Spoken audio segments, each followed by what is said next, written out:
گوندی نەسر لە ڕۆژئاوای قەزای مەخموور کە 2 کیلۆمەتر لە گوندی جاروڵا دوورە چەکدارانی بەناودەوڵەتی ئیسلامی تێدایە.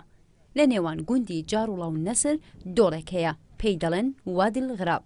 بەوتەی فەرماندەکانی ئەو محوەرە چەکدارانی داعش زۆرجار لەم دۆڵە دزەیان کردووە و هێرشیان کردوتە سەر هێزی پێشمەرگە.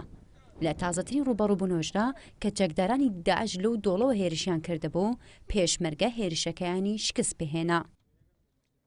ئەوە بەخۆی گوندی نەسرا بەرامبەریمەیە ئەوە کە ئەو دۆڵە پێ ئەوە دۆری سوتان عەبدوڵڵایە ئەوە تەلەڕیمە یعنی زۆربەی هێرشەکانیان بەو کەنداڵن دادێن شەوان ینی دانەوێت دزەی بکەن زۆربەی جار دانەوێت لەوێ زەربەی لە پێشمەرگێ بدەن بە سوپاس بۆ خوا هەموو جارە زەربیان پێکەتیە بەسەر شۆڕی گەڕاینەوە.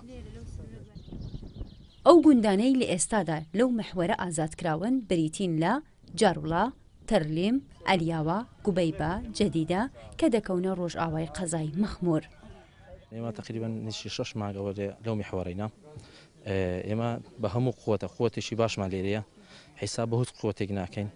داعش لەو منطقە زۆر زەعیف بووە بەڕاستی پێشمەرگەمان جێی متمانەن و هەرچی گوندەکانی نەسر و سوڵتان عەبدوڵڵا و سلاحیە و خالیدیە لەو ناوچەیەدا کە 18 کیلۆمەتر لە قەزای مەخموور دوورە چەکدارانی داعشی تێدایە. بەوتەی بەشێک لە فەرماندەکانی ئەو محوەرە چەکدارانی داعش لەو ناوچانە لاوازن و ناتوانن هیچ پێشڕەویەک ئەنجام بدەن. ئێرە زۆر گرنگێکی گەلک زۆری هەیە لەبەرەوەی دوژمن زۆر جار لێرە لە وادی غراب هەیە لێرە پێگوترێ وادی غراب کەندەکە ئەو کەندە دوژمن استیغلالێکا و دێتە سەر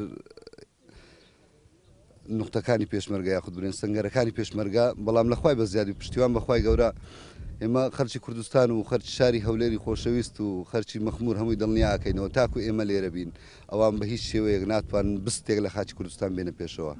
ئەو گوندانەی ئازادکراون لە ئێستا ژیان تێیدا بەردەوام نییە و دانیشتوانەکەی نەگەڕاونەتەوە و لەو ناوچەیەدا تەنها هێزی پێشمەرگە دەبیندرێت و لە دووری 2 کیلۆمەتریش جم و جۆڵەکانی چەکدارانی بەناو دەوڵەتی ئیسلامی هەیە. شێمە جااو، NRT ڕۆژئاوای مەخموور.